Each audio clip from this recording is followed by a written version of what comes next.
बिस्मिल्लाहिर्रहमानिर्रहीम। अस्सलाम वालेकुम नाजरीन, वंडर्स वर्ल्ड में खुश आमदीद। नाजरीन, दुनिया के सबसे बड़े खेलों के मुकाबलों को ओलंपिक्स कहा जाता है, जो हर 4 साल बाद मुनक्कद होते हैं। तारीख़ी तौर पे कहा जाता है कि ओलंपिक के खेल 776 कबल मसीह में यूनान के शहर ओलंपिया में उस वक्त शुरू हुए जब उनके अकीदे के मुताबिक उनका देवता होमबर पैदा हुआ। लेकिन उससे कई सदियां पहले तक ओलंपिया उनके सबसे बड़े देवता ज़्यूस की पूजा का मकाम था। कदीम यूनानियों का इंतहाई मुक़द्दस मकाम, जो इंसानी आबादी से दूर दरियाए एलफ के किनारे आसपास की पहाड़ियों से नज़र आता था। जब यूनान में शहरी रियासत ने अरूज पाया तो लोगों ने अपने देवता ज़्यूस को नजराने देने की बजाय उसकी ताज़ीम एथलेटिक्स से शुरू कर दी। शहरी रियासतें बढ़ती चली गईं और हर रियासत ने अपनी बालादस्ती साबित करने के लिए अपने खिलाड़ी ओलंपिया भेजने शुरू कर दिए ताकि जिस्मानी मुकाबलों में सबसे आला नज़र आएं। इन जिस्मानी मुकाबलों के पीछे वो रवायती यूनानी नज़रिया था कि देवता फातेह के साथ हैं। मुकाबला जीतकर वो ये साबित करते कि उनका देवता ज़्यूस उनके साथ है। 776 कबल मसीह में शुरू हुए ये ओलंपिक मुकाबले लगभग 12 सदियाँ हर 4 साल बाद मुनक्कद करवाए जाते रहे। तारीखदानों के मुताबिक 776 कबल मसीह में होने वाले पहले ओलंपिक खेल ओलंपिया के करीबी शहर एलिस के एक बावर्ची कोरोइबोस ने जीता। तारीखदानों के मुताबिक पहले 13 ओलंपिक्स में सिर्फ एक ही मुकाबला हुआ करता था और वो था स्टेडियम रेस।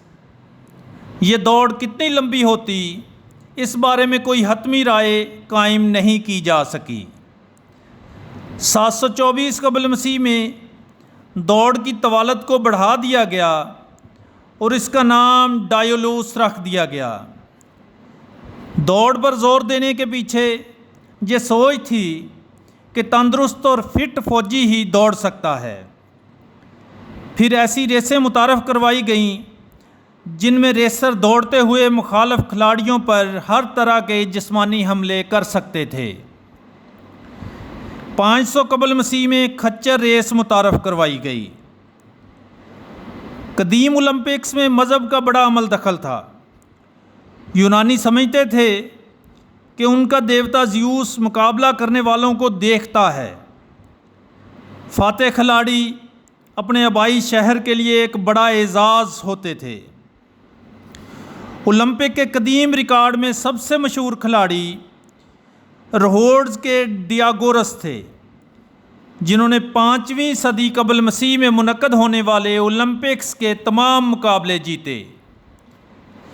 बाद में उनके 3 बेटे और 2 पोते भी ओलंपिक चैंपियन बने। ओलंपिक मशल की इब्तदा भी कदीम यूनानियों ने ही की। उन्होंने अपनी अफसानवी देवताओं की मलका के एजाज़ में तामीर करदा मंदिर में मशलें रोशन की और उसके बाद मशल को पहले रनर के हवाले कर दिया गया। यूं ये सिलसिला चल निकला। आजकल ओलंपिक मशल मुल्कों मुल्कों घूमती है। जहाँ तक जदीद ओलंपिक्स का तअल्लुक़ है, 1894 में नवाब पेरिडी कोब्राइन ने बैनुल-अक़वामी ओलंपिक कमेटी की बुनियाद रखी। नए कवानीन मुरतब किए गए। तलाई, नकरेई और कांसी के तमगे मुतारफ़ करवाए गए। जदीद ओलंपिक्स की तारीख़ में सबसे ज़्यादा मेडल अमेरिका ने हासिल किए, जिनकी तादाद 2629 है। रशिया 1624 मेडल के साथ दूसरे और जर्मनी 1386 मेडल्स के साथ तीसरे नंबर पर है। जबकि इनफरादी तौर पर अमेरिका के तैराक माइकल फिलिप्स 28 तमगों के साथ सर-ए-फहरिस्त हैं। रशिया के लारिसा लाइनेना 18 तमगों के साथ दूसरे और नॉर्वे के मेरिट बोर्जिन 15 तमगों के साथ तीसरे नंबर पर हैं। जहाँ तक पाकिस्तान की बात है तो पाकिस्तान ने अपना आखिरी तमगा 1992 के बार्सिलोना ओलंपिक्स में हासिल किया, जब पाकिस्तान की हॉकी टीम तीसरी पोजीशन हासिल करके कांसी के तमगे की हकदार करार पाई।